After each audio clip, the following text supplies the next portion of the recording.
Gobierno de México, a través de CONACYT for the CID, presenta el proyecto Viesca en Acción. Complejidad e interdisciplina entre el campo científico, comunitario y artístico. El desarrollo comunitario sustentable para la divulgación de la ciencia y la cultura desde la equidad de género. Dirigido por el Centro de Investigaciones y Jardín Etnobiológico del Semidesierto de Viesca, en conjunto con la Facultad de Ciencias Políticas y Sociales de la Universidad Autónoma de Coahuila. ¡Comenzamos!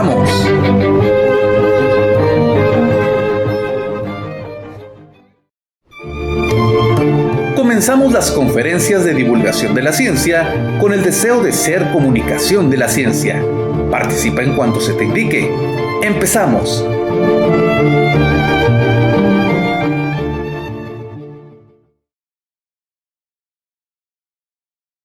Muy buenos días, muy buenas tardes o muy buenas noches, depende del momento en que usted vea este video. Si está con nosotros en línea a través de las redes sociales, le mando un fuerte saludo. Si está con nosotros a través del Teams, de la plataforma Teams, también les saludo cordialmente a los que están aquí presentes en la ciudad de Viesca, por supuesto con las medidas de sana distancia y todos los protocolos de higiene para que podamos realizar este evento híbrido desde el proyecto CONACYT for the CID 315548, Viesca en Acción. Viesca en Acción, sí, es con la manita y todo. Entonces, soy Jorge Sadi, soy el responsable técnico y hoy tengo el gusto de tener tercia de ases en este juego de del conocimiento y de la construcción del conocimiento, y tengo el honor de presentar el día de hoy en la conferencia número 13 a la doctora en Ciencias de la Información por la Universidad Complutense de Madrid, miembro del Sistema Nacional de Investigadores del Consejo Nacional de Ciencia y Tecnología, SNI nivel 2, perfil PRODEP, profesora e investigadora de la Facultad de Ciencias de la Comunicación de la Universidad Autónoma de San Luis Potosí, investigadora científica social, divulgadora de la ciencia a través de la plataforma multimedia en la Universidad Autónoma de San Luis Potosí, periodista además, que nos va a dar, no le leo más currículum porque me tardo aquí 2 horas en acabarme el currículum de la doctora. Nos va a hacer el favor de presentarnos su conferencia de la divulgación de la ciencia y el ciberperiodismo en las redes sociales desde el enfoque comunitario. Algo muy importante para nosotros porque precisamente la comunidad de artes, humanidades, ciencias y tecnología universitaria al servicio de la sociedad Cactus CIGE se va a convertir en un espacio de universal, no solamente de acceso al conocimiento, sino de creación de conocimiento desde los propios habitantes de Viesca y también de la Universidad Autónoma de Coahuila y de todos aquellos que se sumen, que vamos a tener los famosos convenios ya con el CONEC y con muchas otras entidades para poder dar a conocer el trabajo que se hace aquí en el Centro de Investigación y Jardín Etnobiológico del Semidesierto de Coahuila y además en toda la universidad y en la ciudad de Viesca. Le damos la bienvenida, doctora, y ahí hice la presentación oficial. Muchas gracias por estar con nosotros. Pues muchas gracias al doctor Jorge Sadi, la verdad que es un gusto estar contigo y aparte también compartir con todos los que están de manera presencial y también de manera virtual y los que en un futuro también estarán con nosotros. Para mí es un gran gusto porque ese tema, aparte que me apasiona, también agregar ahí, solo como un elemento fundamental, también profesora de la maestría y el doctorado en educación de la Facultad de Psicología. ¿Y por qué lo traigo a colación? Porque precisamente la comunicación de la ciencia vamos a ver que tiene amplias dosis y profundas dosis de educación. Es decir, aquí todas las áreas, más allá de ser inter, multi o transdisciplinaria, realmente es un trabajo en conjunto que es lo que quiero compartir con ustedes. Y bueno, pues tenemos una hora para precisamente compartir esto con ustedes y ojalá también recibir esta retroalimentación, porque sin lugar a dudas la comunicación de la ciencia es un espacio que está en proceso de construcción. Nos falta mucho y como tú decías, es un espacio abierto y en esto todo suma para nosotros. Voy entonces a empezar, no sé, Jorge, si la dinámica es la siguiente, presento yo, ¿verdad? Después alguna cuestión de interactividad que ojalá se dé. Les voy a presentar entonces estas diapositivas que elaboramos. Ojalá que ustedes las puedan compartir y reflexionar en ese ámbito. Vamos a ver. Muy bien. Estamos entonces en esta primera diapositiva. Bueno, pues agradezco por supuesto a este gran proyecto y sobre todo cómo está definido como la complejidad e interdisciplina entre el campo científico, comunitario y artístico. Esto también va muy, muy de acuerdo con la realidad actual que tenemos en nuestro país, que tenemos en nuestros diversos Méxicos, porque aunque esto se desarrolla directamente en la Universidad Autónoma de otra entidad federativa, por supuesto que San Luis Potosí y las demás entidades federativas tienen una gran correlación en este ámbito de la divulgación de la comunicación de la ciencia. En primera instancia, bueno, compartir este ámbito, déjenles paso.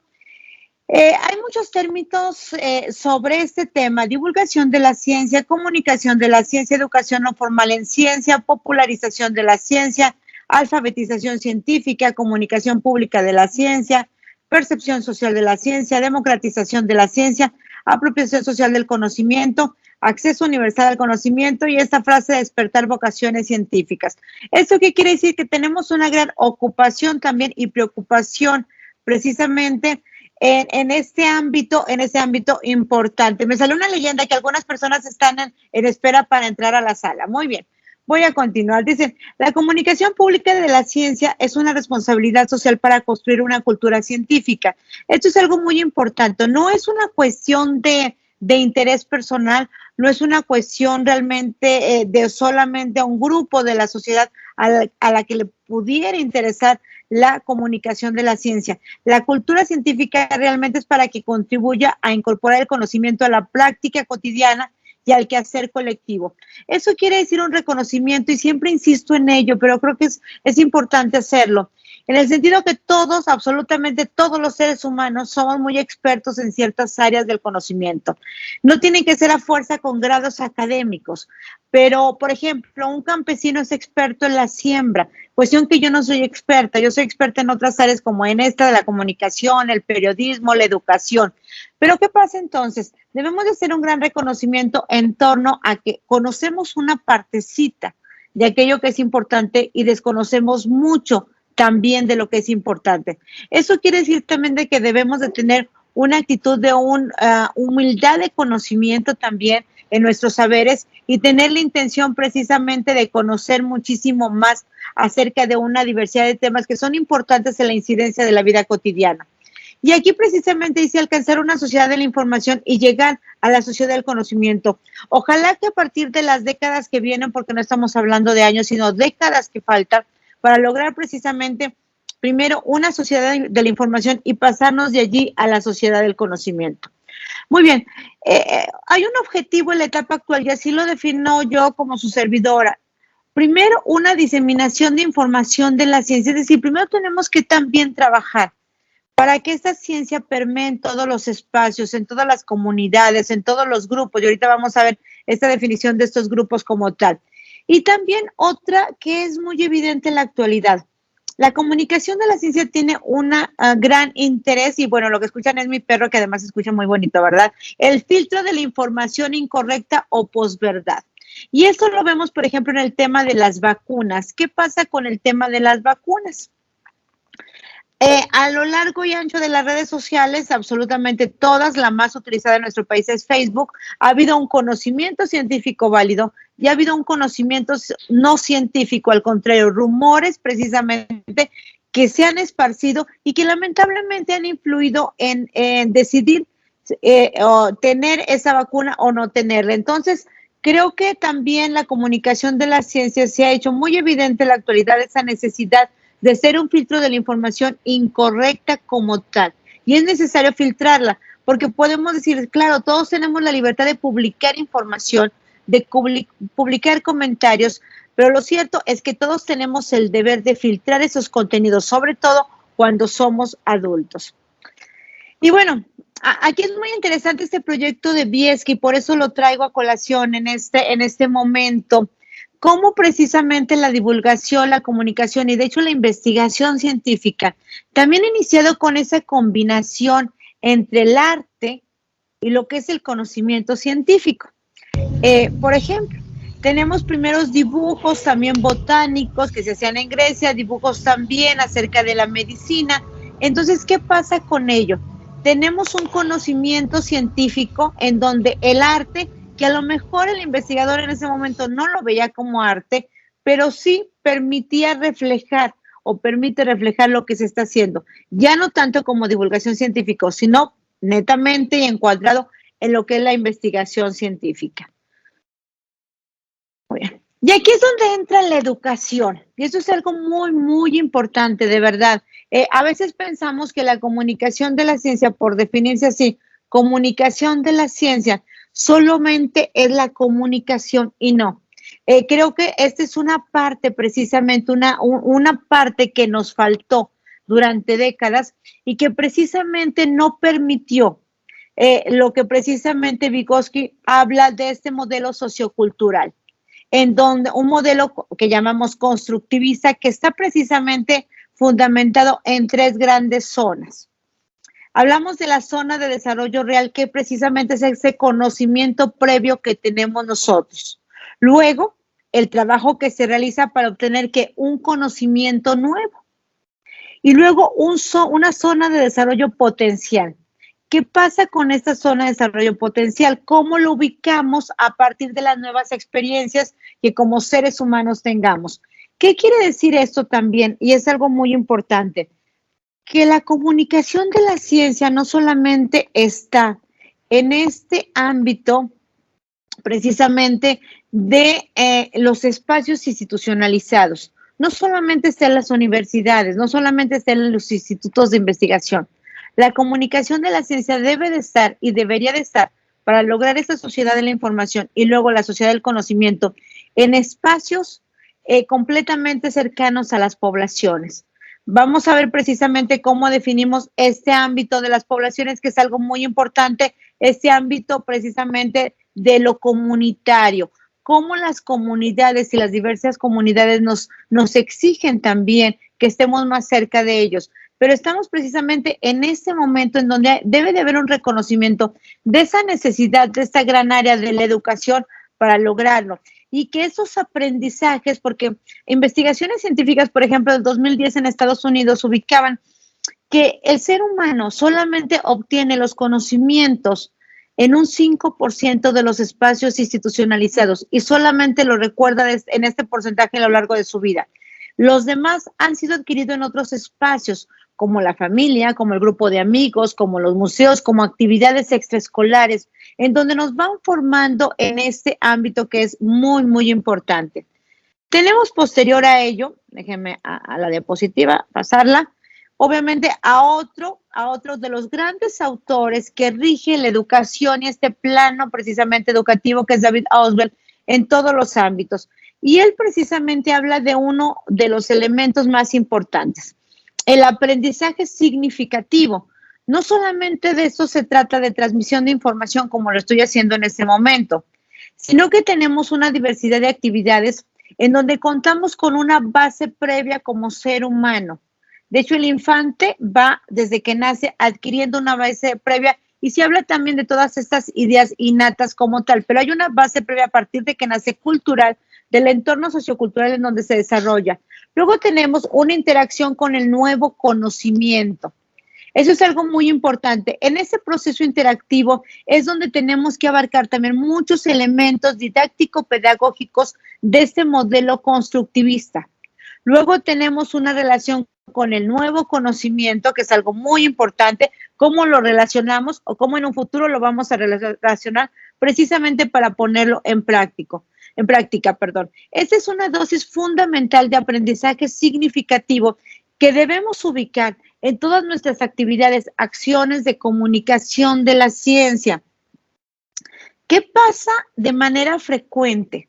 Que solamente hay una transmisión de información, porque aquí, entonces, ya con estos conceptos, con ese ambiente didáctico-pedagógico fundamentado en el constructivismo y obviamente ubicado en ese aprendizaje significativo, tenemos precisamente el proceso de la comunicación de la ciencia. Esto es algo muy importante. Entonces, se inicia con un alfabetismo. ¿Qué pasa con este alfabetismo que tenemos? Es necesario reconocer que existe un analfabetismo. Y un analfabetismo lo tenemos todos. Es decir, aquí, como les decía en un principio, no se trata de sentirnos mal, pero hay muchos conocimientos de una diversidad de áreas. Por ejemplo, si a mí me hablan de acampar, soy una completa ignorante en ese ámbito, soy un analfabeta en ese ámbito. Pero ¿qué pasa? Somos alfabetos en el alfabetismo se da en otros ámbitos, entonces es necesario abarcar una mayoría de aspectos que, sobre todo a partir de las necesidades que tenemos. Es allí donde entra precisamente este punto en donde la comunicación de la ciencia debe enfocarse a públicos específicos y con una construcción educativa, comunicativa, por eso la educomunicación de manera muy precisa. Después de ese alfabetismo continuamos con el proceso de la cultura, porque de hecho la transmisión de la comunicación de la ciencia, el quehacer de la comunicación de la ciencia precisamente es generadora de una cultura. Pero ¿para qué tenemos la cultura? Para que este programa de Viesca, yo lo veo de esta manera, que me ha invitado muy amablemente el doctor Jorge Sadi de la Universidad Autónoma de Coahuila, pues no tiene otra finalidad más que la solución de problemas cotidianos. Eso es algo muy importante. ¿Por qué, por ejemplo, un albañil debe de conocer algunas nociones de física? Porque un albañil precisamente construye y es necesario que conozca cuáles son las leyes de Newton, básicamente a lo mejor no con el nombre correcto, pero sí su contenido para saber en qué momento la fuerza, el peso, la cuestión de la gravedad influyen en ese trabajo que está realizando. La comunicación de la ciencia, sin lugar a dudas, es una parte fundamental, junto con la educación en general, para realmente construir el México que queremos. De verdad, en esa parte es fundamental. No se educa solamente en las universidades, en las escuelas, sino también en estos otros espacios que lamentablemente a raíz de la pandemia han sufrido consecuencias. Y vamos a ver más adelante algunas estadísticas de la investigación realizada. En la cuestión del proceso comunicativo es muy importante este primer paso, transcodificación de lenguajes especializados. El investigador habla con un lenguaje especializado y bueno, lo tiene que hacer y lo tenemos que hacer. Yo también soy investigadora, yo también estoy reconocida por CONACYT. Sin embargo, este lenguaje especializado no debe continuar cuando estamos hablando con un público en general. Tiene que tener obviamente transmisión de conocimiento, sí. ¿Por qué? Porque hay elementos que debemos de dar a conocer. Si hablamos, por ejemplo, de un conocimiento, pues tiene que ser avalado, por supuesto, por esa investigación científica, pero a través de qué? De lenguajes omnicomprensibles. Esta palabra muy grande, pero muy importante, que son a partir de qué? Lenguajes a partir de la población en donde nos ubicamos. Es muy fácil hablar de lenguas cuando hablamos, por ejemplo, de la lengua del idioma español, de la lengua del náhuatl, por ejemplo, pero no solamente se trata de las lenguas en ese sentido, sino también de las formas en las cuales estamos transmitiendo ese conocimiento, estamos haciendo pues compartir estas ideas. Por ejemplo, en este momento estamos siendo mediados por las tecnologías. En este momento hay personas que están de manera virtual, hay personas que están de manera física. ¿Y qué pasa? Cada uno tiene lenguajes distintos y está precisamente recibiendo, está con la percepción de esos mensajes de una manera distinta en un contexto diferente. Y eso también es necesario considerarlo. Hay un error frecuente, por ejemplo, en que solamente consideramos una transmisión de información. ¿Y de qué se habla esto? Pues que solamente transmitimos la información y no recibimos una retroalimentación. Por ejemplo, si en este momento no nos alcanza el tiempo para la retroalimentación, ¿qué pasa? Tenemos que dar otros espacios y estos espacios pueden ser tal vez algunas cuestiones, algunas redes personales, por ejemplo, que tenemos todos en la actualidad y que podemos transmitir mensajes de manera, por ejemplo, de manera inmediata, de manera, pues a lo mejor mucho más rápida que lo que será solamente dejar una transmisión de información. Entonces, si nos alcanza, vamos a interactuar en este momento. Si no nos alcanza al final, ya lo voy a comentar, dejaré todos mis espacios. Siempre contesto. Porque aquí también no se vale decir que uno es interactivo, que uno comunica si no responde los mensajes. En muchas ocasiones debemos de dar un margen, por supuesto, para poder responder. En el ámbito educativo, por ejemplo, en la actualidad, es una gran tarea que tiene el profesor, ser interactivo con sus estudiantes, dar respuesta. lo mejor sería que dentro de las primeras 24 horas. Lamentablemente, a veces no es posible hacerlo. Y bueno, tenemos entonces como investigadores que investigar como tal, pero luego también tenemos que socializar lo investigado. ¿A qué se refiere esta parte de socializar lo investigado? Pues a compartir, precisamente, a compartir con los demás. Afortunadamente, y aquí sí tengo que decirles, el reglamento de este año del Sistema Nacional de Investigadores incluye actividades de comunicación, divulgación de la ciencia. Esto es algo muy importante de comunicación y divulgación de la ciencia. ¿Por qué?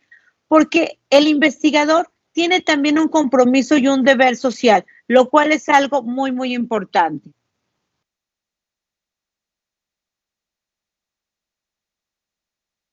Y aquí vamos a ver algunas, es importante. El establecimiento de una relación de igualdad entre científicos y no científicos que enfatice el diálogo y la comunicación. Es decir, tenemos que tener ese reconocimiento de un deber ético de transmitir ese conocimiento que hemos investigado y que en muchas ocasiones hemos recibido financiamiento con fondos públicos que son de todos. Entonces tenemos esa situación y esa necesidad de establecer esa relación de igualdad. No porque yo tenga un doctorado, una maestría, una licenciatura y una persona solamente pueda leer y escribir o no puede leer y escribir, no tenga yo esa necesidad de establecer una igualdad en mi entorno como ser humano. Y como les había mencionado y habíamos enfatizado, en mi reconocimiento de aquellos saberes que tengo y de lo analfabeta que soy en otros conocimientos. Entonces, de ahí es muy importante este reconocimiento. Luego, el reconocimiento de formas de experticia múltiples y en ocasiones conflictivas que pueden articularse entre sí mediante el debate público, abierto y constructivo. ¿A qué se refiere este punto de la retroalimentación? A que también en muchas ocasiones, por ejemplo, lo más común es que encontremos comunicación de la ciencia también en espacios muy populares, pero a su vez muy desiertos, como los museos, ya sean de primera, segunda, tercera o cuarta generación, donde se dan estos encuentros también de comunicación de la ciencia. ¿Por qué les hablo de espacios a veces muy alejados? Porque la verdad es de que a veces son museos hermosos, pero que lamentablemente pierden el sentido del público al que van a estar dirigidos, y eso lo veremos más adelante. Pero esa parte es importante, el debate y la comunicación, la construcción, entender que la diferencia de las percepciones se construye, y en la igualdad de las percepciones, lamentablemente, las coincidencias absolutas en la mayoría de las ocasiones no son positivas, porque no permiten construir. Eso no quiere decir que no logremos los consensos, más en la comunicación, en donde precisamente tenemos esa expertise de realizar consensos. ¿Para qué? Para eliminar conflictos. Y en muchas ocasiones, lamentablemente, en la investigación científica también se dan conflictos.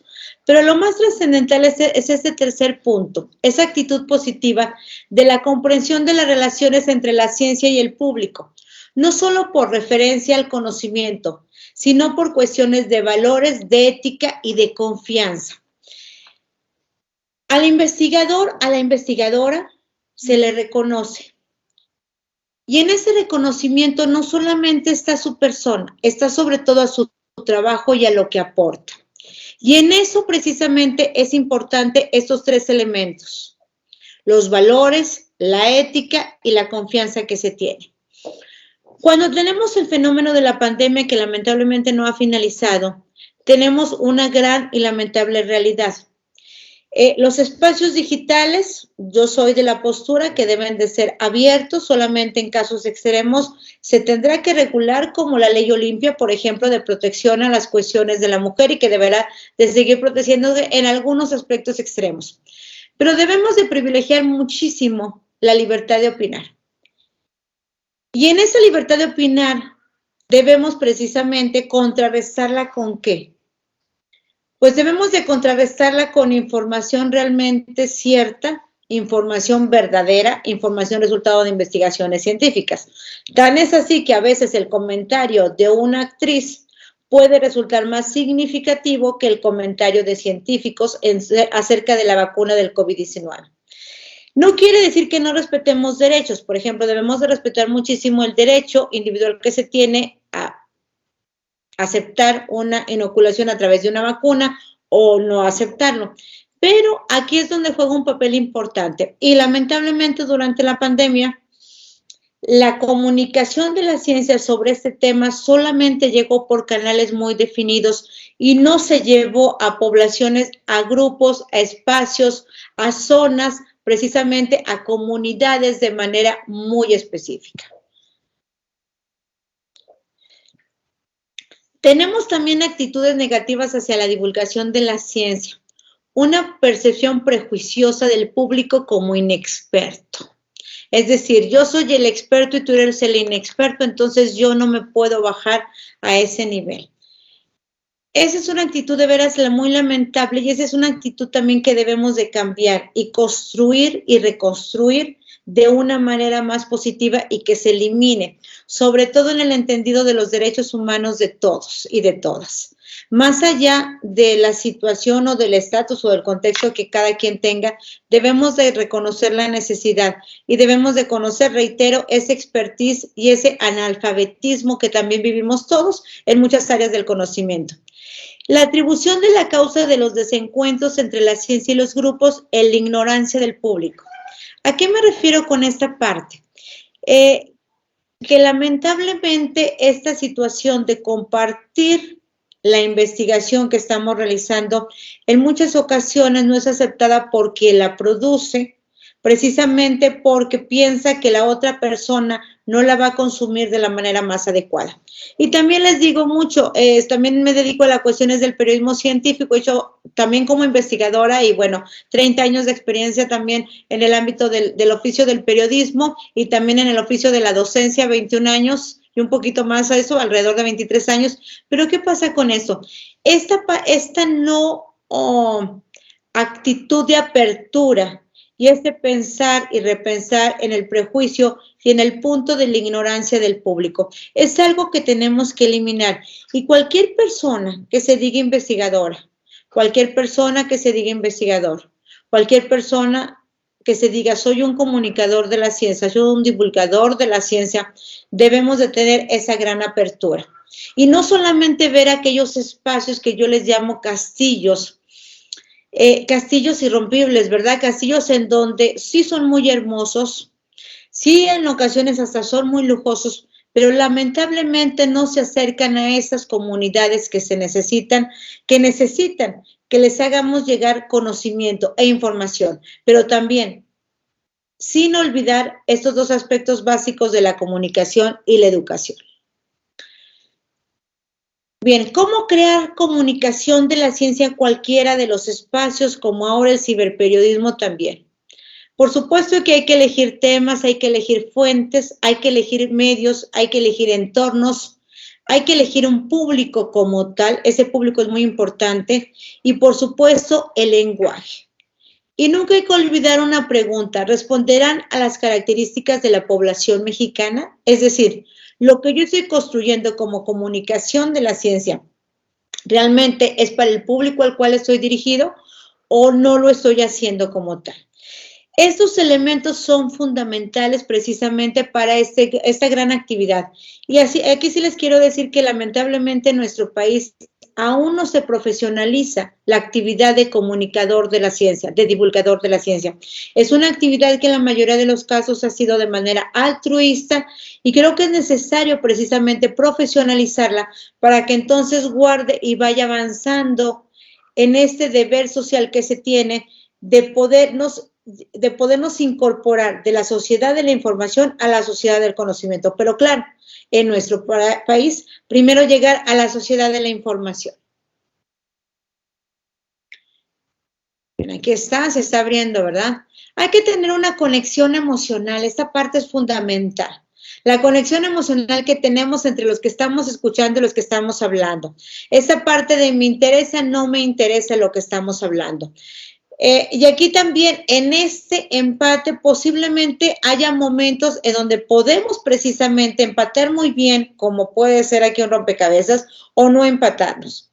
También hay que entender que como profesionistas tenemos una diversidad de momentos y hay momentos en donde se da de una manera más factible que en otros como tal. ¿Qué no debemos de olvidar? Y aquí se los digo más en el sentido como investigadora, dedicada a la educación y a la comunicación y al ciberperiodismo, a las tecnologías de información y comunicación. Pero sobre todo como una persona que también hemos ejercido la divulgación de la ciencia a través de la radio, de la prensa, de la televisión, de internet, pero también llevando a las comunidades marginales, también acercándonos directamente a esas zonas. Que la comunicación de la ciencia también lleva un gasto económico y eso es importante considerarlo. Está inmerso en dos grandes áreas, como les mencionaba, la comunicación y la educación. Entonces, ¿qué pasa si alguien solamente tiene el conocimiento científico y no tiene las competencias de la comunicación y la educación?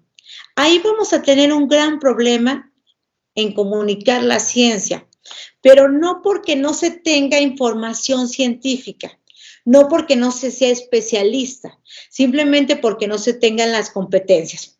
Aquí sí, yo les quiero comentar y compartir algo que a veces algunos colegas me dicen cuando yo hablo acerca de ese tema, que además me apasiona, me interesa. Para mí la comunicación de la ciencia es un compromiso social que tengo con el pueblo mexicano, con los diversos grupos sociales, mujeres, hombres, de la comunidad LGBTI+, etcétera, de comunidades rurales, urbanas. Pero aquí es algo importante, por ejemplo, cuando alguien que se dedique a la docencia y da clases me dice que no es bueno para comunicar o buena la ciencia, le digo, no, espérame. Si no tienes esa competencia, entonces, ¿cómo das clases? ¿Cómo enseñas? Porque hay una dosis fundamental entre todos estos elementos educativos y la comunicación de la ciencia. Enseñemos lo que enseñemos, cualquier tema. Si damos clases a un grupo, ¿cómo lo estaremos dando si nosotros reconocemos que no tenemos esa competencia? Entonces hay que desarrollarla o hay que reconocer que es una parte fundamental también de nuestro quehacer. Y también se le dedica mucho tiempo a la comunicación de la ciencia. No sé si el mismo tiempo o muchísimo más que la propia investigación científica. En mi caso particular, como Lizy Navarro, cuando voy a una comunidad, por ejemplo, y que esa comunidad tiene una serie de vulnerabilidades, me lleva más tiempo hacer un producto de comunicación de la ciencia que hacer una investigación científica. Lleva muchísimas más horas, lleva también recursos económicos, pero creo que sobre todo es el tiempo que le dedicamos para el producto que estamos realizando, sobre todo en términos de comunicación de la ciencia. Un artículo científico me lleva mucho tiempo, pero a veces lo he medido y de veras que para públicos vulnerables, para yo lograr precisamente un aprendizaje significativo, he tenido que darle mayor tiempo a este tema, a este ámbito, sea a lo mejor de manera sencilla como un tríptico, si hace a realizar un taller, por ejemplo, el día 30 de abril, el Día del Niño en México, sea ir directamente a esa zona marginal. Entonces, eso nos lleva tiempo y eso nos lleva también a reconocer que esta es una gran actividad. No es solamente decir, voy a ir a dar una conferencia, no, es realmente cómo puedo yo incidir en ese público en el cual es también tener esa pasión por comunicar la ciencia, esa pasión como cuando entramos a un salón de clases, esa pasión por compartir, esa pasión por corregir, esa pasión por retroalimentación y esa parte de cuando nos preguntan algo, en lugar de molestarnos, al contrario, nos enriquece. Esa pasión también porque esa duda que surge nos puede despertar como investigadores otras dudas. Y creo que esa es una parte fundamental que luego, lamentablemente, a veces yo he visto que con el tiempo se va perdiendo en algunas personas, pero creo que tenemos que regresar a ese gran deber ético que tenemos. Muy bien, hay un espacio de comunicación que conocemos casi la mayoría, sobre todo quienes estamos compartiendo este espacio.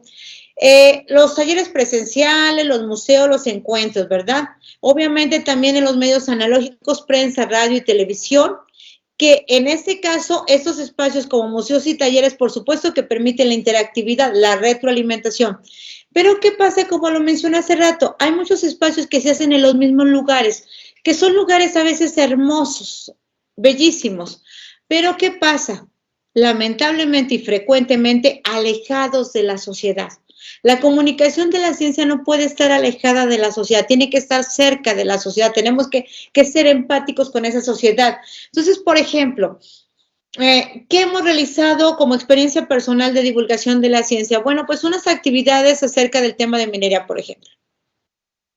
Y bueno, era más bonito hacerlo, a lo mejor para ciertas personas, en algunos lugares que históricamente son significativos, que tienen relevancia, pero que finalmente saben que iban a llegar siempre las mismas personas. Hicimos un ejercicio en las diferentes plazas, por ejemplo, aquí de San Luis Potosí, parecíamos como del circo que se van cambiando, aquí fue día con día, entonces claro que lleva mucho tiempo, claro que lleva mucho esfuerzo, lleva una gran colaboración de muchísimas personas, pero estuvimos en las plazas comerciales, es decir, tenemos que ir a la gente, estuvimos en el centro donde pasa la gente, entonces la comunicación de la ciencia no tiene que estar lejos, cuando por ejemplo en la Ciudad de México ponen actividades, exposiciones en el metro, es excelente. ¿Por qué? Porque es allí donde está la gente, es allí donde está la sociedad. La sociedad difícilmente está en un museo, o en un museo generalmente estamos los mismos. Entonces, eso se trata de sí llegar a los mismos, pero aparte llegar a otras poblaciones. Tenemos también ahora con Internet, con la irrupción que tenemos, con obligación que nos ha dado esta frustración que a veces tenemos de lamentablemente no contar con esa conectividad que necesitamos, pues nos ha dado al menos potencialmente, y lo digo potencialmente porque es lo que tenemos potencialmente, esa posibilidad y ese llegar a otros. Ojalá, yo espero que como se comprometió en este sexenio, se llegue a esas zonas también vulnerables de otros espacios, esas zonas marginales, y todos tengamos esa conectividad que necesitamos. En este momento, lo que pensamos que iba a ocurrir dentro de 10 años ocurrió ya, a raíz de la pandemia. Entonces, tenemos esa urgencia de esa conectividad para aprovechar precisamente estos espacios. En el siglo XXI, por supuesto, tenemos todos estos y hablamos precisamente de esos nuevos medios como las redes sociales, como Facebook, Twitter, YouTube, Instagram, TikTok, blogs, videojuegos, por ejemplo, propuestas digitales, aparte de todo lo tradicional que se ha ubicado. Por ejemplo, como el cine y ciencia, los cibermedios y las redes sociales, la cuestión de la literatura también, que es muy importante, los cómics, la ciencia, etcétera, porque ya se nos está agotando un poquito el tiempo. ¿Qué pasa entonces? Tenemos un gran abanico de posibilidades y de espacios, de mediaciones, como le llamamos nosotros. Es necesario entonces ubicar en cada espacio la mejor mediación que tengamos. Y esa es una tarea a veces difícil, esa es una tarea a veces titánica, pero es una tarea muy necesaria para este siglo XXI y sobre todo después y a raíz de una pandemia. Por ejemplo, se habla de una tercera ola del COVID. Preguntémonos, ¿nos ha faltado comunicar? ¿Nos ha faltado educar? ¿Nos ha faltado enseñar? ¿Qué nos ha faltado más allá de los espacios institucionales de educación? Para que la gente aprendamos que a todos, por ejemplo, un cubrebocas nos molesta, pero tenemos que utilizarlo. Y tenemos que saber utilizarlo y tener ese aprendizaje significativo y ubicarnos en ello de manera frecuente, total. Yo siempre que veo a una persona y que me contesta, es que lo siento incómodo, yo le digo, bueno, pues es que todos lo sentimos incómodo. Pero tenemos que comunicar cuáles son los riesgos. A veces las personas no es que por una decisión de agredir a otro no se coloquen un cubrebocas. Realmente es por un desconocimiento de los efectos reales que puede tener esta enfermedad como tal, y sobre todo al principio. Muy bien, entonces hablamos de Internet como esa gran posibilidad. Yo lo ubico como una era de la información en la que ya estamos ubicados y que debemos de estar ubicados absolutamente en todos los espacios. Hay, por ejemplo, un espacio muy importante de las tecnologías de la información y comunicación, como es el espacio de Facebook, muy utilizado en México, y que sobre todo el Facebook sí se utiliza muchísimo en los espacios rurales. Y se utiliza porque si no cargamos lo que son videos, puede la gente interactuar, puede la gente comunicarse, y también, por ejemplo, algo muy evidente que no es de comunicación de la ciencia, pero es de comunicación humana y además de proyecto nacional, es la comunicación que se tiene con los migrantes, por ejemplo, Estados Unidos. Y esta parte es fundamental. Hay ocasiones en que en un lugar de verdad, y yo creo que la gente que hemos andado en las comunidades rurales lo sabemos, hay espacios en donde no hay televisión, la radio difícilmente llega, pero se suben a un cerrito y ahí te pueden tener una conectividad precisamente a través del Facebook. La revolución, obviamente, esta tecnología que estamos viendo es a partir de 24 horas, eso es algo muy importante. Por ejemplo, decía Jorge Sadi cuando me hizo el favor de presentar el día de hoy, decía buenos días, buenas tardes, buenas noches. ¿Por qué? Porque finalmente tenemos esa posibilidad y esa gran posibilidad de compartir, esa gran posibilidad también de crecer. Obviamente que hay barreras en la divulgación científica, sí. La SIC, por ejemplo, en zonas marginadas hay barreras porque no se encuentra tampoco con infraestructura, no hay, ni siquiera existe como tal o es de manera incipiente.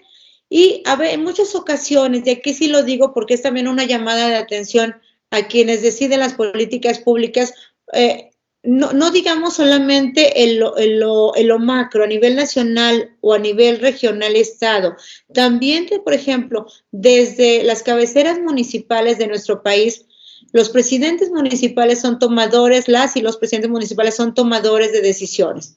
Entonces, es muy importante que ellos enfaticen esta parte y hagan proyectos, por ejemplo, de conectividad comunitaria también. Esto es algo muy importante y que la UNESCO, por ejemplo, ha establecido, ha registrado como algo muy funcional, por ejemplo, en lugares de África. Cuando hablábamos de enfoque comunitario, de grupos, pues hablábamos precisamente de grupos que pueden ser muy diversos en la misma población urbana. Luego hablamos de zonas rurales, pero luego hablamos también de una población vulnerable, poblaciones vulnerables en zonas rurales y urbanas. No por estar en la capital, yo construya una comunicación de la ciencia para todos. No, es imposible. Eso lo hace el periodismo de los medios analógicos de radio, prensa, televisión. Pero acordémonos que tenemos el gran problema en esto, que es la interactividad. No logramos esa retroalimentación. ¿Qué pasa, por ejemplo, en los cibermedios? Sí se logra dicha retroalimentación. También este enfoque comunitario, ¿sí?, puede estar por edades, por niveles académicos, por niveles socioeconómicos, por empresas, instituciones y organizaciones del tercer sector. Y si se fijan, aquí ubicamos a toda la población. Edades, niveles académicos, niveles socioeconómicos, empresas, instituciones y organizaciones del tercer sector. Cuando, por ejemplo, hablamos de edades, no estamos hablando solamente de que son en una población determinada, sino a ver, ¿cómo le hacemos para los adolescentes, más allá de donde vivan? Pero a su vez también, ¿cómo le hacemos para tratar ese tema con las mujeres? Por ejemplo, el cáncer de mama, más allá del nivel socioeconómico. ¿Será solamente la mujer de la zona marginal la que muere más por cáncer? ¿O será absolutamente toda la mujer de cualquier estrato socioeconómico? Entonces, hay una diversidad de temas a compartir, de verdad, una diversidad de amplitud de temas, que es necesario hacer todas estas consideraciones. Cuando yo vi la presentación de Jorge, de todo este proyecto de la Autónoma, con tantos colegas, hombres, mujeres, que estamos compartiendo esto, la verdad que a mí se me hacía muy interesante este enfoque comunitario, pero no solamente el enfoque comunitario como una población vulnerable. A veces se cuentan con muchos recursos económicos y a veces hasta con muchos niveles académicos y aún se es vulnerable. Es decir, no hay una correlación muy grande entre nivel académico, lamentablemente, y población vulnerable también. Hay, por ejemplo, en la cuestión de género, que puede haber mujeres con niveles académicos altos y lamentablemente son vulnerables como tal. Entonces, esta parte debemos de fortalecerla también en este enfoque comunitario. Y también aquí es muy importante, y quise abordarlo también en esta presentación, más allá del nombre de la ponencia, que esta triada de ciencia, arte y tecnología. No hay un reconocimiento social de la divulgación científica, sin embargo, es importante cómo aquí en este proyecto también se está vinculando el arte. Y el arte reconociendo también, como lo mencionamos ya, que la investigación científica también cuando inició, hace cientos de años, hace miles de años, bueno, no miles, pero como tal, ¿qué pasaba entonces? Los primeros conocimientos científicos pues se hacían precisamente a través de dibujos, A través de dibujos, por ejemplo, ahí pusimos un dibujo muy antiguo también, un dibujo botánico, y se hacían a través de dibujos. A lo mejor en ese momento no se reconocía el dibujo como arte, sin embargo, estaba esa simbiosis entre arte y conocimiento científico. Aquí tenemos esta parte. En Grecia hay muchos registros botánicos. Vemos, por ejemplo, una serie de dibujos, de imágenes que son ilustrativos, y cómo el arte también nos puede llevar precisamente a esa transmisión, ese conocimiento científico. Aquí les mencionaba, por ejemplo, el arte es un nodo articular entre la ciencia y el receptor. Es un vínculo innovador, no tradicional. Yo creo que hemos dejado el arte a un lado en la comunicación de la ciencia y creo que es importante retomarlo. Y qué significativo es que este proyecto de Viesca traiga precisamente el arte, la comunicación de la ciencia a través de esos elementos, y sobre todo, en ese ámbito siempre debe de haber un trabajo colaborativo. Eso es algo muy importante, esa colaboración que hacemos con otros, porque difícilmente esto se hace de manera individual solo. Es casi imposible hacerlo. Más bien, es imposible. Un ejemplo de una gran amiga, Marta, aquí en San Luis Potosí, la ciencia en el arte escénico también es algo fundamental. Marta Santoyo, por ejemplo, ella lleva el conocimiento de medicina a través de sus marionetas, de química también. Entonces, es algo que se puede hacer y llega más. Por supuesto, hay que estar formando siempre a los divulgadores, a los comunicadores de la ciencia, absolutamente en esos dos grandes ámbitos, la comunicación y la educación. Y también nosotros tenemos que actualizarnos. Todos nos estamos actualizando de manera permanente, no porque seamos SNI 1, SNI 2, SNI 3, no quiere decir que no nos actualicemos, por supuesto que nos actualizamos. Muy bien. Recientemente hice una publicación científica en torno a la comunicación de la ciencia y la pandemia por COVID-19 y sus divulgadores. Este es un artículo científico que ustedes pueden localizar en las bases de datos. También, si alguien lo necesita, voy a dejar todos mis contactos para que se puedan comunicar conmigo. Es más fácil. Los espacios de comunicación de la ciencia que se incrementaron durante la pandemia fueron los tradicionales, los cibermedios, por supuesto, que se incrementaron esta comunicación de la ciencia. Ahora, una persona me rebatía esto, y muy interesante su comentario, me decía, Lizzy, pero todo el mundo publicaba sobre la pandemia COVID-19, claro. Una cosa es que todo el mundo haga publicaciones en sus espacios digitales, en sus redes digitales, y esto realmente lo ubiquemos como comunicación de la ciencia. ¿Por qué? Porque precisamente se dan las llamadas fake news, es decir, mentiras como tal, que no están basadas en un conocimiento científico. Entonces, como tal, sí hubo un incremento. Sin embargo, solamente consideramos aquello que podríamos considerar respaldado por un conocimiento científico, aunque fuera en un lenguaje amigable para el receptor.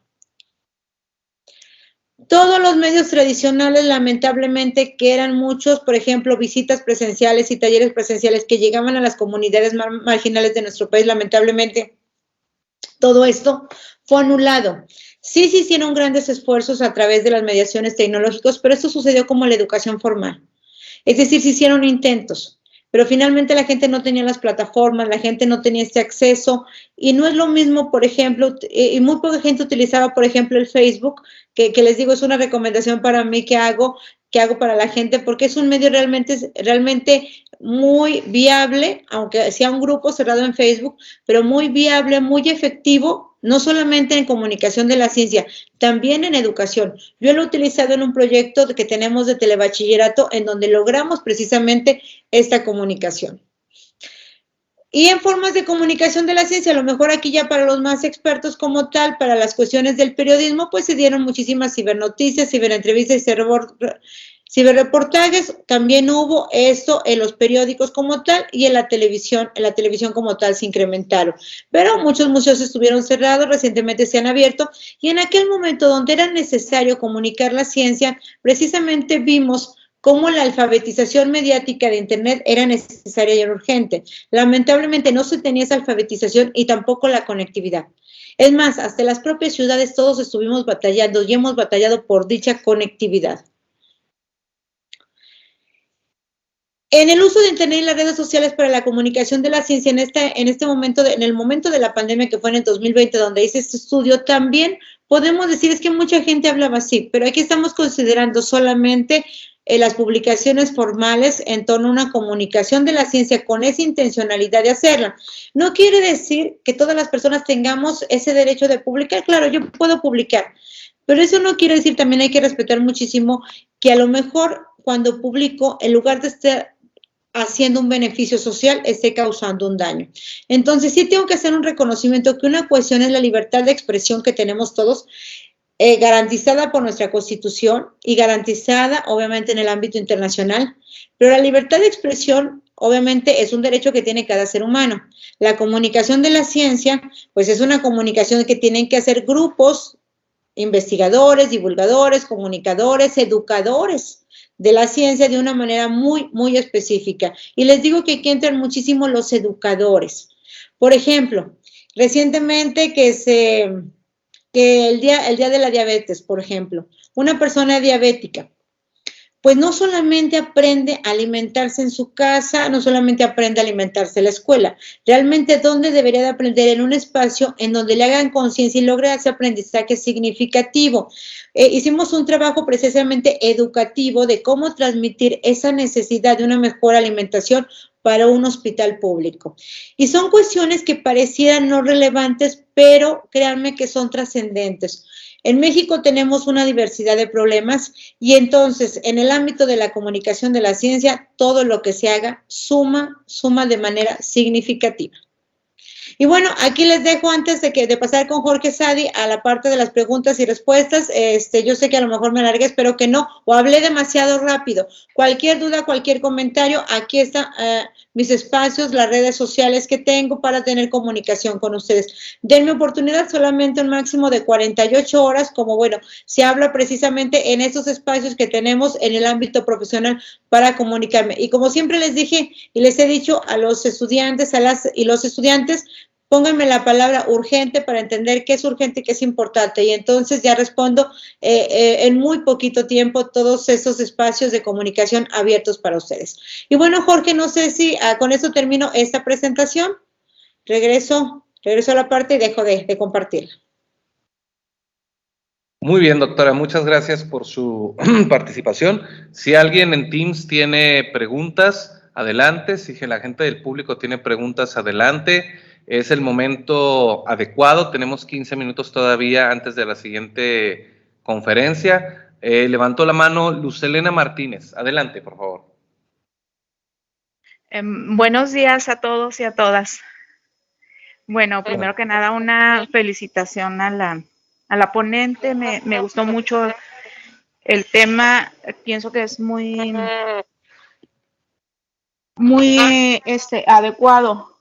adecuado y pertinente el tema. Tengo una pregunta, doctora.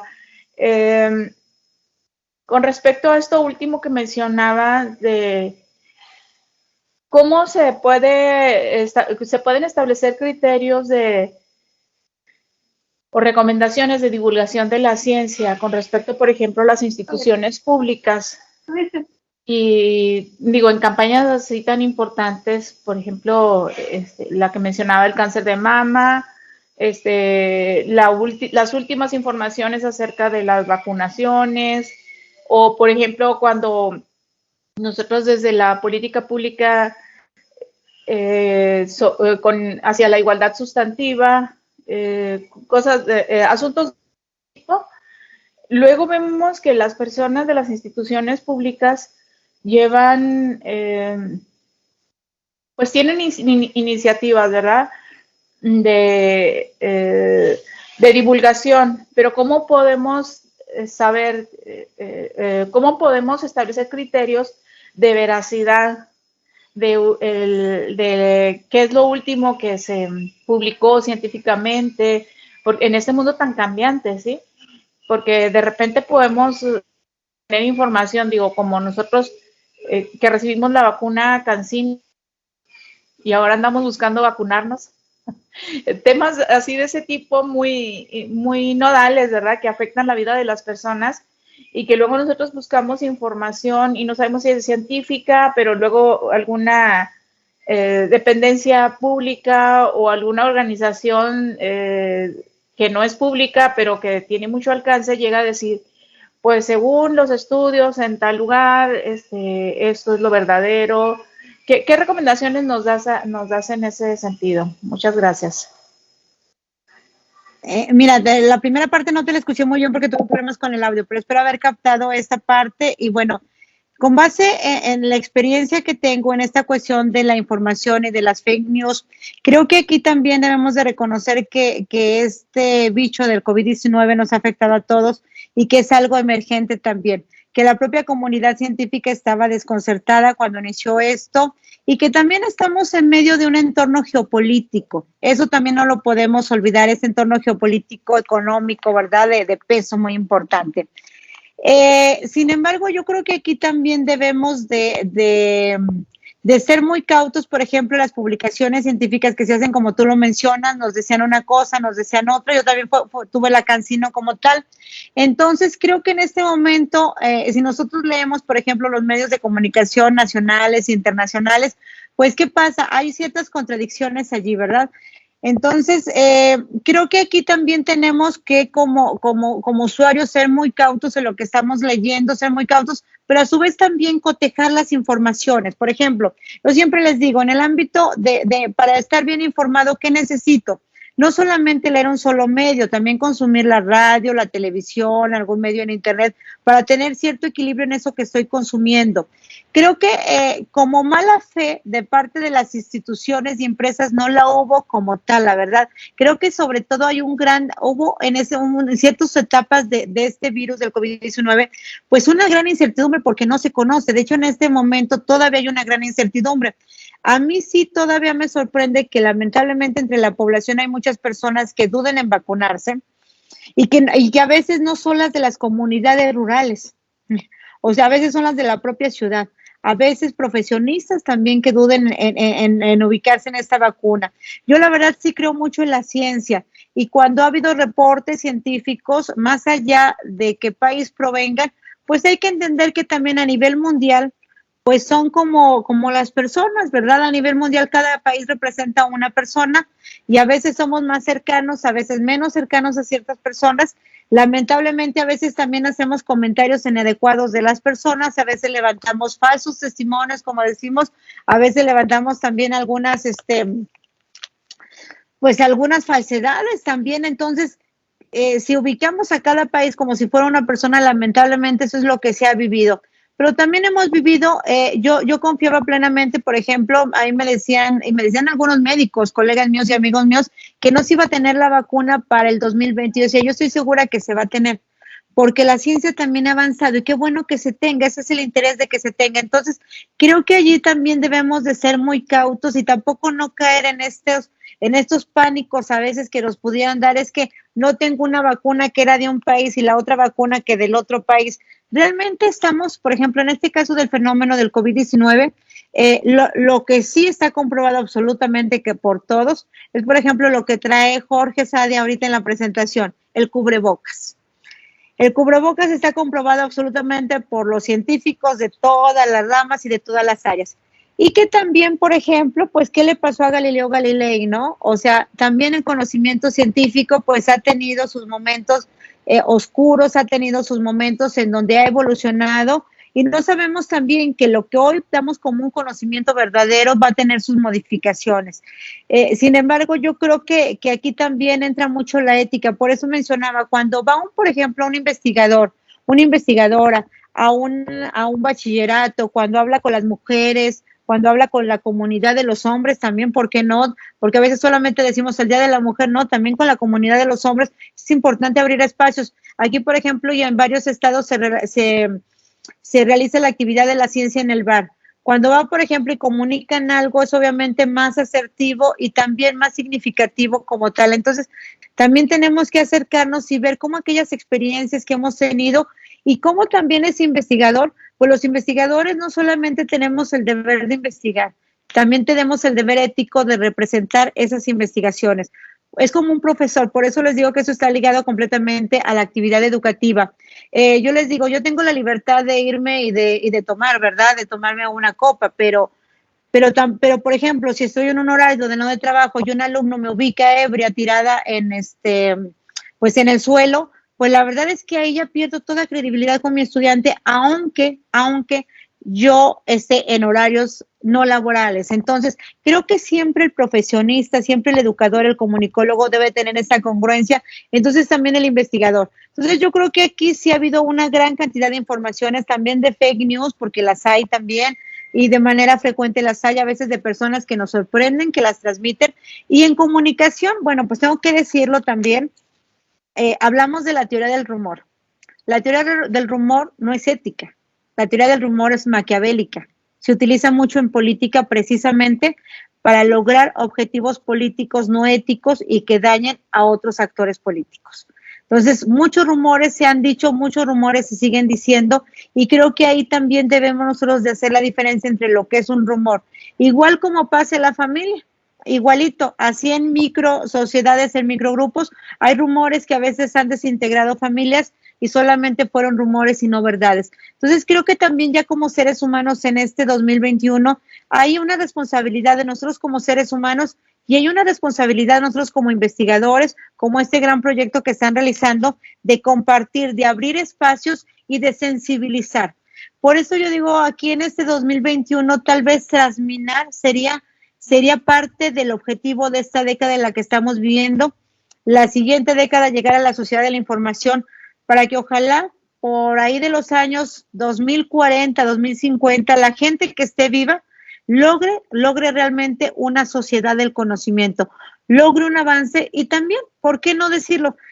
A nivel sociedad, a nivel civilización, hemos visto grandes avances en la humanidad. ¿Qué quiere decir? Que también vamos a tener por esta parte un gran avance, pero de seguro será más visible al pasar los años, los lustros y sobre todo las décadas. Gracias. Luz Helena, y ahí estoy en contacto. Sí, creo que sí fue Luz Helena, ¿verdad? La que me preguntó. Sí, ¿verdad? Gracias, Luz Helena. Sí, muchísimas gracias. Muchísimas gracias por la respuesta y felicidades. Gracias.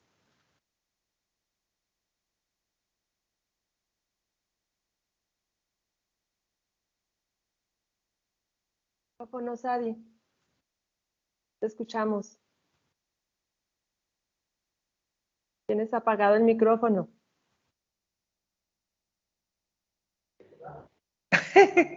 La maestra Eliud es compositora de música y del taller de composición aquí en Viesca en Acción. Tiene una pregunta. Adelante. Precisamente lo que comentabas ahorita de vincular la ciencia. ¿Sí se oye? Sí se escucha. La ciencia con el arte, en mi caso que me dedico a la música, pues la música es ciencia desde un inicio, incluso antes de ser arte. Y yo me desenvuelvo mucho en el ámbito de los NNA. Entonces, ¿cómo se puede vincular tanto la ciencia como, en mi caso, la música, para llegar a esa población que a lo mejor no tiene muchos conocimientos académicos, niños y niñas de primaria, adolescentes de prepa y de secundaria? ¿Cómo podemos irlos involucrando e interesando tanto en la ciencia como en las artes, que en las artes de manera más profunda, no simplemente la música comercial? Claro. Pues muchas gracias, maestra. Yo creo que usted como artista lo ha reconocido y sabe que, por ejemplo, escuchamos una melodía 20 veces y la seguimos escuchando. Si algo nos gusta de un artista, lo seguimos escuchando tantas veces sea necesaria, leemos su libro tantas veces lo queramos. A veces lo que compartimos así de comunicación, cuando lo hacemos así como una plática, ya la segunda ya nos saltó el ponente, decimos ya que le cambien, ¿verdad? Otro. En cambio, una canción, una melodía, la escuchamos y la escuchamos y la escuchamos, y es precisamente esta parte. Creo que aquí tenemos que, mire, por ejemplo, usted mencionó al final no lo comercial. Creo que también lo comercial nos puede enseñar mucho, y le voy a decir, ¿qué es enseñar mucho? Que llega a la gente. Entonces, también en ocasiones yo sé que en las artes, pues hay las bellas artes, hay la música clásica, hay la música luego tradicional y hay la música esta popular que todos conocemos, ¿verdad? Entonces, creo que también en esta simbiosis, que además es muy enriquecedora, y creo que usted, aportaría o ha aportado muchísimo, desconozco en esa parte, pero seguro ha aportado ya muchísimo. Creo que es una forma de llegarle a toda la población, de verdad. Es una forma. En el sentido comercial, ¿a qué me refería? Que a veces queremos llegar muy de forma a lo mejor cuadrada, como lo hacemos también en muchas ocasiones en la educación, es decir, con toda una estructura. Es decir, luego también la música clásica y luego como empato. Por ejemplo, hay un doctor Paoli Bolio que ha hecho varias canciones sobre el tema de las matemáticas. Yo me acuerdo que también mi papá me ponía un disco sobre las tablas de multiplicar y creo que muchos aprendimos también con canciones. Entonces, yo creo que esta parte es fundamental a través de la música, a través de las canciones, pero aparte que el arte también va mucho al alma. Y aquí también son dos elementos importantes. La investigación científica va acá a la razón y el arte va al corazón. Entonces, cuando hacemos esa simbiosis, realmente logramos lo que es todo el contexto y la realidad de una persona. Y creo que también por eso este proyecto que lidera el doctor Jorge Sadi tiene una gran trascendencia, porque efectivamente no solamente vemos la razón, y creo que ahí también es donde hemos fracasado en muchos momentos, porque no vemos esta parte emocional. Y esta parte emocional con las artes y sobre todo con la música, para personas que no tenemos el problema auditivo, pues es fundamental. Entonces creo que impacta de manera total. Es difícil, por supuesto que es difícil, es complejo, también es complejo, y a veces, por ejemplo, queremos que el aprendizaje significa, medimos, por ejemplo, también hay una cuestión, medimos el aprendizaje significativo de una manera tradicional. Y también ahí es donde tenemos el problema y a veces es donde ahí se obstaculizan muchos proyectos de esa simbiosis entre arte y comunicación de la ciencia. También es otra cuestión que no mencioné, pero que voy a exponer la próxima semana en un congreso sobre la medición de la comunicación de la ciencia. Es un tema que tenemos pendiente porque pareciera que solo lo cuantitativo es lo importante y luego lo cualitativo también. ¿Sí? Entonces, creo que es muy interesante, pero la felicito y ojalá que estén estos proyectos de arte, ojalá que también la gente tomadores de decisiones consideren esta parte y lo sigan apoyando más allá de este proyecto, sino que este proyecto, miren, aquí a veces, por ejemplo, los celos profesionales, ¿verdad? A ver, tú haces esto, tú hiciste esto, o sea, ¿por qué lo hiciste Entonces yo no voy a colaborar. La verdad es que la comunicación de la ciencia, todo suma. Y estamos muy necesitados de gente que de manera altruista, pero también de manera profesional y con un pago justo y digno, también se dedique a este gran ámbito de comunicación de la ciencia. Es algo fundamental para nosotros y todo suma. Realmente cuando decimos es que hace lo mismo que yo, qué bueno que lo haga. Qué bueno que lo haga porque estamos sumando y enriqueciendo una necesidad social, de verdad, necesidad social en la comunidad rural y en la comunidad urbana como tal. Entonces, más allá que también como investigadores, es un requisito que ahora tenemos también para pertenecer al Sistema Nacional de Investigadores. Muchas gracias. Felicidades. Bueno, Doctora, aunque María Magdalena tiene la mano levantada, sí puede ser muy breve porque ya va a entrar el otro conferencista. María Magdalena, adelante. Sí, gracias, Sadi, doctor Sadi, muchas gracias. Felicidades principalmente por esta actividad y por la ponente, la doctora Lisi, extraordinaria ponencia. Y se me hizo muy, muy importante, bueno, tocaste muchos aspectos muy importantes, pero sobre todo este aspecto donde el trabajo que se debe hacer es en equipo. Y tú misma ahí mencionabas cuando has ido a realizar talleres, ¿no? Y, por ejemplo, me llama la atención la pregunta que hacía la maestra sobre cómo enseñar el arte, cómo enseñar todo esto. Yo creo que ahorita es precisamente cuestiones de las que debemos buscar transformar para educar. No debemos pensarnos solos y aislados, o sea, ni para comunicar ciencia. O sea, solos y aislados ya no está funcionando. Entonces, este trabajo debe ser en equipo y pues yo creo que hoy, como dices, ya se nos acaba el tiempo, pero sí me hubiera gustado que tú nos expresabas precisamente esos logros que has tenido en estas trayectorias de trabajar en conjunto con otros, ¿no? Bueno, esa es mi Claro. presentación y muchas gracias. No, al contrario, quedo a sus órdenes para todos. Las direcciones que di en la parte final está también el doctor Jorge Sadi, que me puede contactar, pero en la parte final están mis redes sociales. Por supuesto, María, y creo que todos estos son trabajos que suman y que la verdad son muy importantes de realizar en equipo, pero lo importante es realizarlos, es decir, podemos tener todavía a lo mejor áreas de oportunidad, fortalecernos más en la formación de competencias de educación, de comunicación, pero finalmente lo importante sí es realizarlos y continuar realizándolos, porque no vamos a desconocer todo lo que se ha hecho ya. Por supuesto que se ha hecho mucho, pero aquí también nada más enfatizar, por ejemplo, yo soy periodista por pasión, la verdad. Tengo un gran compromiso social a través de la docencia. Soy profesora también del ámbito de la educación, porque es también otra de mis grandes pasiones, la educación, y un compromiso social con la comunicación de la ciencia, por supuesto que también. Y soy investigadora científica social como un ámbito también importante, porque este me ha permitido dos cosas. Ser el vínculo precisamente entre los investigadores y la sociedad. Entonces yo los entiendo porque yo soy investigadora científica social y a mí me evalúan con ciertos indicadores como científica social, pero a su vez también hago este ejercicio de la docencia y de la comunicación. Entonces eso me permite también comprenderlos, pero también sensibilizarlos en muchos momentos. Me han dado esa oportunidad y creo que ese es el enriquecimiento que tenemos. También ellos tienen sus observaciones y también creo que hay que escucharlos porque finalmente de todas las áreas del conocimiento podemos encontrar especialistas y gente, la verdad, muy entregada y muy interesada en ese ámbito de la comunicación de la ciencia. Sé que ya no me debo alargar más, pero sí los invito, está la comunicación abierta, soy una persona que responde, Jorge lo sabe, más allá de vacaciones, días festivos, la verdad es de que cuando nos apasiona algo, estamos siempre en contacto con la sociedad y en contacto con ustedes, más cuando son colegas, cuando son personas interesadas en ese tema. Entonces, bueno, yo espero que no solamente este trabajo de la Universidad Autónoma de Coahuila se quede aquí, sino que continúen muchísimos trabajos,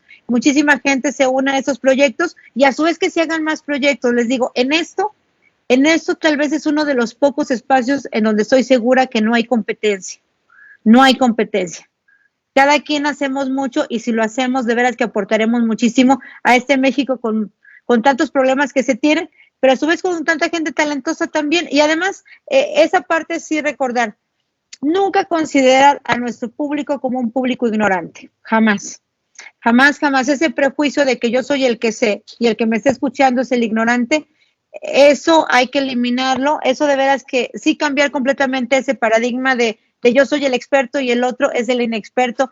Ese es algo que sí tenemos que borrar, no solamente como profesionistas, también como profesores para nuestros estudiantes, sean hombres, sean mujeres, sean de la comunidad LGBTI+, etcétera. Y bueno, muchísimas gracias por la invitación, quedo a sus órdenes. Al contrario, doctora, muchas gracias a usted por darnos un poco de su tiempo. Sabemos que es una persona muy ocupada, que siempre tiene conferencias, pláticas, que trabaja sobre sus artículos, que tiene su, que tiene su trabajo de como divulgadora, periodista, docente, y precisamente pues quiero agradecerle por hacer énfasis en este papel del docente también como divulgador en el aula, de la comunicación de la ciencia como un acto recíproco entre las personas que la producen y los que la consumen y los que la enseñan, la humildad académica, que también es algo muy importante que después a veces se llega a olvidar, nuestro analfabetismo científico a veces, pero que también vemos investigadores que somos analfabetas para dibujar o hacer música o cualquier otra cosa. Eso también es muy importante. Los productos de divulgación enriquecidos por el contacto de todos, la diversidad de espacios, sobre todo en medios de internet, sobre todo, que están al alcance, y muchas veces ya las generaciones actuales le hacen más caso a Facebook y a TikTok que al Instagram que a los demás medios tradicionales. Y bueno, todas estas tecnologías de la información y la comunicación que nos permiten brincar las obviedades y construir nuevos paradigmas de comunicación para que todos compartamos el conocimiento en común. Más o menos intenté hacer una pequeña síntesis de los temas que nos habló en esta magnífica conferencia, y quiero, ahí viene el momento, quiero agradecerle en nombre de la Universidad Autónoma de Coahuila, de la Facultad de Ciencias Políticas y Sociales, del Centro de Unidad Torreón, del Centro de Investigación y Jardín Etnobiológico del Semidesierto de Coahuila, enclavado en la ciudad de Viesca, Coahuila, a nombre también del Cuerpo Académico, Actores, Instituciones y Políticas Públicas, por supuesto, de la gente de Viesca que estuvo presente, de los maestros y alumnos que estuvieron también presentes ahorita en esta conferencia, y del proyecto Viesca en Acción de CONACYT for the CIT por su participación. Le haremos llegar su reconocimiento en la brevedad para que conste que estuvo con nosotros y que aprendimos bastante de usted y que nos ha abierto las puertas para seguirle invitando a este tipo de actividades que son tan necesarias tanto en el nivel urbano como en el rural, como en cualquier nivel, porque a final de cuentas la educación, la ciencia, la tecnología y el arte lo construimos todos, porque todos somos parte de una misma cultura, aunque seamos de diferentes espacios y de diferentes áreas disciplinares. Le agradezco mucho su participación y pido un aplauso a todos los que estamos aquí presentes. Gracias a todos los que estamos aquí.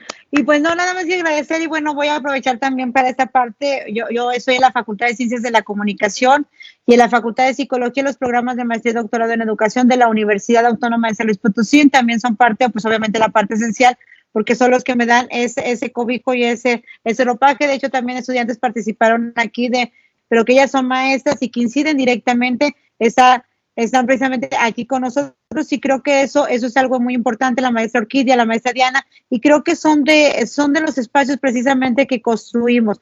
Áreas de oportunidad siempre va a haber, áreas de oportunidad siempre vamos a tener, pero lo importante es seguir avanzando, lo importante es seguir caminando, como decía Machado, ¿verdad? En este camino al andar, y aportar en este ámbito lo que se pueda aportar. Creo que aquí es importante, y quiero decirles nada más como una anécdota. Fíjense, cuando yo conocí a Jorge Sadi fue en un evento, en un congreso de AMIC, y fue cuando yo, nada más que me dieron un minutito, yo no podía asistir a ese congreso por cuestiones también de trabajo. Yo no lo conocía y le pedí que él expusiera mi ponencia en ese congreso de AMIC.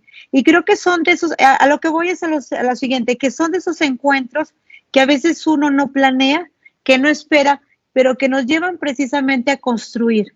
Entonces creo que en esto debemos de ser muy abiertos y siempre confiar en la gente que está en esta parte. Obviamente como seres humanos, ya después de ciertas edades tenemos ciertos elementos para poner atención, ¿verdad? Pero creo que estos encuentros, creo que esta cercanía más allá de los prejuicios nos hacen precisamente, yo ni siquiera había leído su currículum ni esta parte ni mucho menos, pero creo que hubo algunos a lo mejor detalles que me hicieron por supuesto. Creo que Jorge es una persona muy, muy, muy entregada, muy desarrollada, muy comprometida y muy preparada. Sí lo ha demostrado con su trayectoria también como investigador y como divulgador y como periodista. Entonces, son de esos encuentros. Por ejemplo, a veces decimos, bueno, es que, ¿qué va a pasar en el camino? Pues de seguro va a haber encuentros que nos van a beneficiar a todos y sobre todo a la sociedad. Disculpen por tomarme unos minutos más. Muchas gracias.